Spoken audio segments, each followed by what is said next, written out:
Nakatutok naman ngayon ang Los Angeles Lakers sa kanilang perimeter shooting kasunod ng pagkuha kay Luke Kennard mula sa Atlanta Hawks kapalit ni Gabe Vincent na layong palalimin ang kanilang season run patungong playoffs. Ang ibang detalye alamin sa pag-abante ni Carlo Villaseñor. Pinalakas ng Los Angeles Lakers ang kanilang perimeter shooting matapos makuha si Luke Kennard mula sa Atlanta Hawks kapalit si Gabe Vincent at isang 2032 second round draft pick.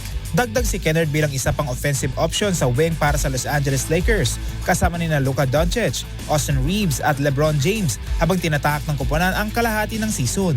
Sa panig ng Atlanta, nakuha ng Hawks ang veteran guard na si Gabe Vincent kasabay ng paglikha ng humigit kumulang na $11 million na trade exception at pagdagdag ng isang future draft asset. Kabilang ang Hawks sa pinakaabalang koponan bago ang trade deadline. Samantala nagkaroon din ng hiwalay na multiplayer trade ang Minnesota Timberwolves at Chicago Bulls. Nakuha ng Minnesota sina Ayo Dosunmu at Julian Phillips habang napunta sa Chicago sina Rob Dillingham, Leonard Miller at 4 na second round draft picks. Hindi pa rito natapos ang mga galaw ng Bulls matapos din makipag-trade ang New York Knicks na nagpadala kay Guarcian Yabusele sa Chicago kapalit ni Dalen Terry. Ang susunod na mga transaksyon ay nagbabago sa balanse ng ilang roster. Ako si Carlo Villaseñor, Abante Sports, now na.